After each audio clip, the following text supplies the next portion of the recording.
السلام علیکم ویورز، میرا نام عطاء الرحمان اور آپ دیکھ رہے ہیں عطاء بخاری یوٹیوب چینل۔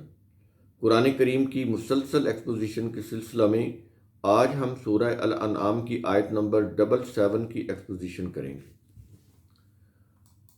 پچھلی آیت میں بات یہ ہوئی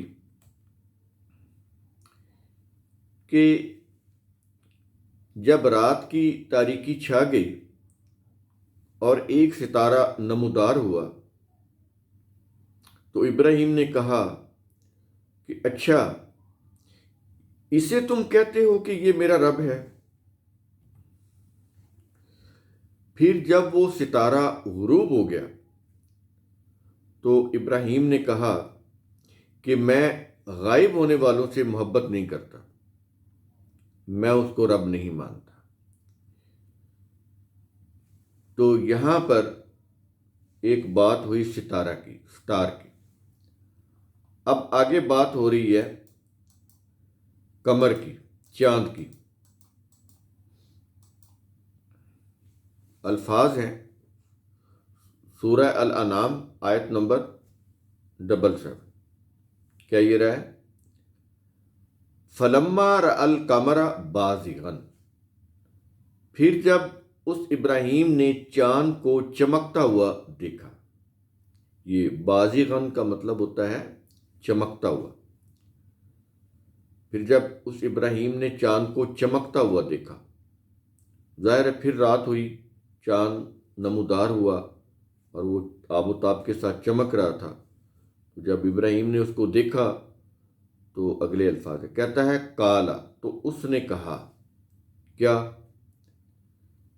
الفاظ ہے کہ ہاذا ربی، اچھا اسے تم کہتے ہو کہ یہ میرا رب ہے۔ بالکل وہی انداز جو پیچھے جب ستارہ نمودار ہوا تو ابراہیم نے اس وقت بھی یہی الفاظ کہے تھے، ہاذا ربی، اچھا اسے تم کہتے ہو کہ یہ میرا رب ہے۔ تو اب یہی الفاظ جو ہیں وہ چمکتے ہوئے چاند کے لیے بھی استعمال ہو رہے ہیں۔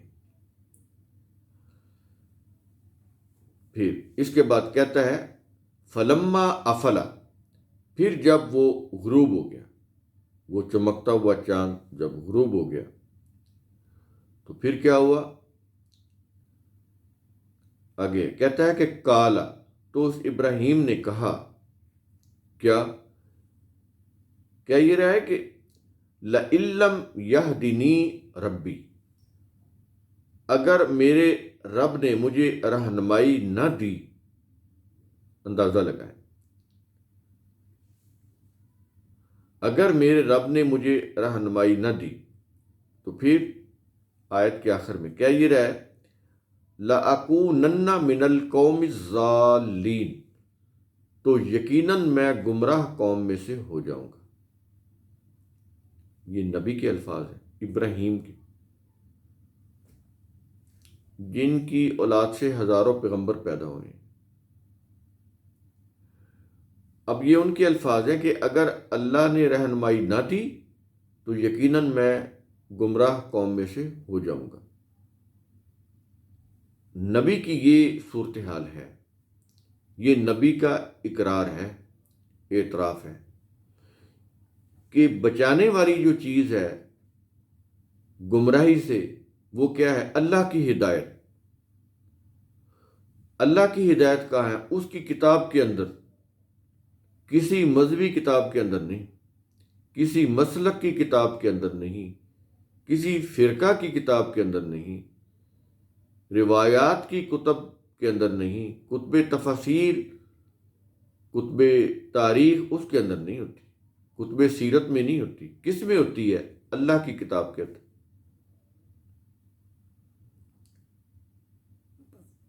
اور اسی ہدایت کے متعلق اللہ نے دوسرے مقام پر کہا ہے کہ ہدایت تو صرف وہی ہے جو اللہ کی ہدایت، بس۔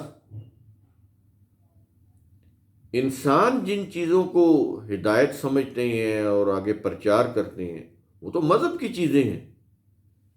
مذہب کی روح سے، اپنے اپنے مسالک یا مذاہب کی روح سے انہوں نے کچھ نیکیوں کے کام بنائے ہوتے ہیں، کچھ گناہ کے کام بنائے ہوتے ہیں، اور وہ ان کا پرچار کر رہے ہوتے ہیں۔ لیکن اللہ نے تو صاف بتا دیا ہے کہ ہدایت وہی ہے جو اللہ کی ہدایت ہے، اور وہ اس کی کتاب کے اندر ہے، کتاب سے باہر نہیں ہے۔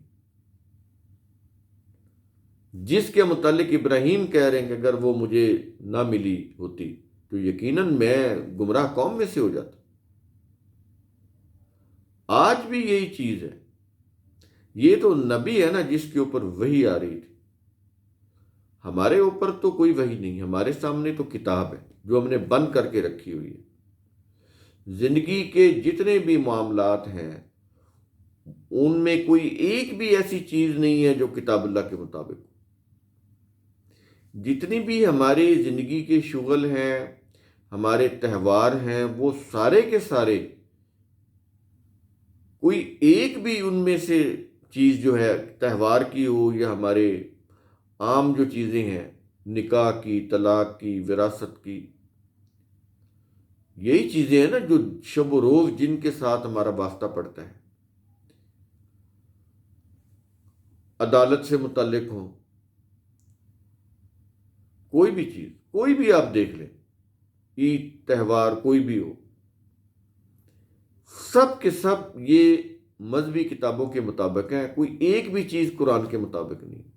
جتنی بھی ورشپ ہے، ریچولز ہے، سب وہ مذاہب کی روح سے آ رہے ہیں، مسالک کی روح سے یہ چیزیں آ رہی ہیں، قرآن کے مطابق تو ہے ہی نہیں، کچھ بھی نہیں۔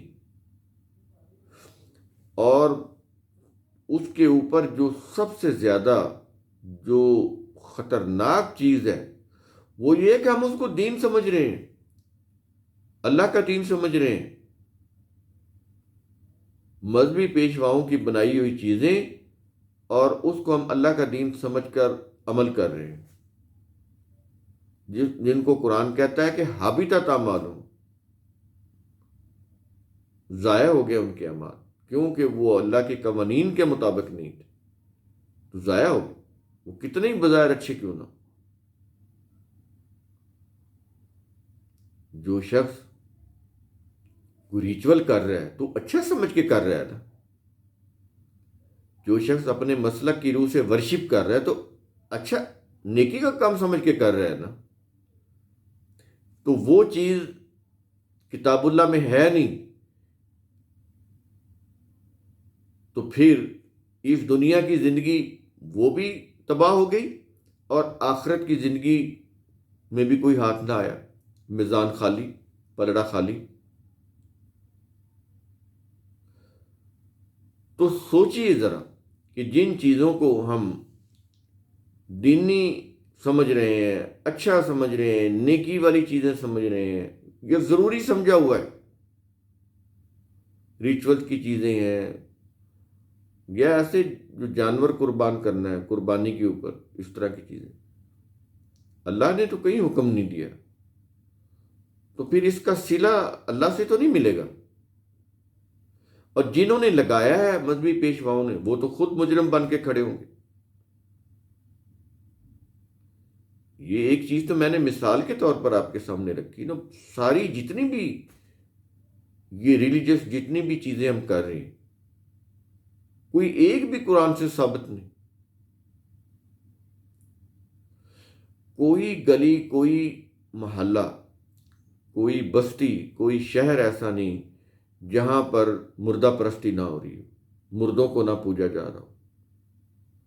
وہ تو چلے ستاروں کو پوجتے تھے جو کروڑوں کلومیٹر دور ہے انسانوں سے، انسان ان تک پہنچ ہی نہیں سکتا۔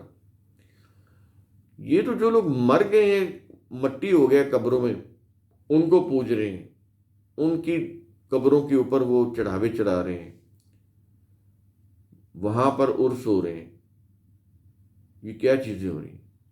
میں نے آپ کو بتایا نہیں، یہ جو سورہ الانعام ہے، یہ توحید ایسے پھوٹ پھوٹ کر نکل رہی ہے ان آیات سے،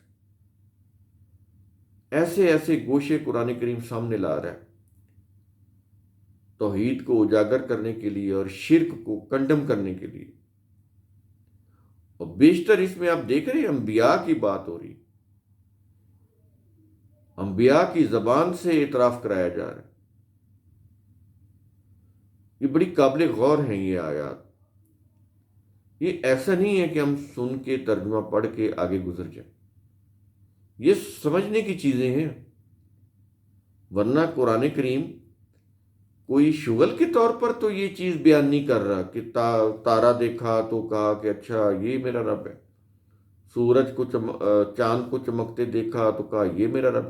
یہ کیا صرف سٹوری سنانے کے لیے یہ چیزیں ہیں؟ جس کو وہ بولتے تھے کہ یہ وہی کہتے تھے نا، عرب کے لوگ، آج بھی یہی چیز کہی جا رہی ہے، عرب کے لوگ رسول کو کہتے تھے کہ یہ تو اساطیر الاولین ہے، پرانے دور کی کہانیاں ہیں، آپ انہیں ہمیں سناتے ہیں، تو لے کر آؤ نا عذاب اگر تم سچے ہو تو۔ یہ بیشتر انبیاء کو ان کی قوموں نے یہی کہا۔ یہ بڑا سنجیدہ معاملہ ہے۔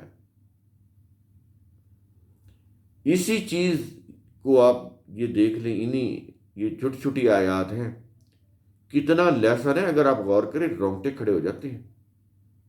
جس ڈگر کے اوپر ہم چل رہے ہیں، جن کو ہم نے اپنا خدا کا شریک ٹھہرا رکھا ہے، اپنا ولی بنا رکھا ہے اور خدا کا شریک ٹھہرا رکھا ہے، مجھے یہ بتائیں یہ انجام کیا ہوگا اس چیز کا،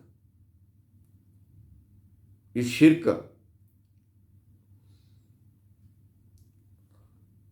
تو قرآن کریم کا اصول ثم تتفکروا، اس کی روح سے آپ خود بھی سوچا کریں، سمجھا کریں، غور و فکر کیا کریں۔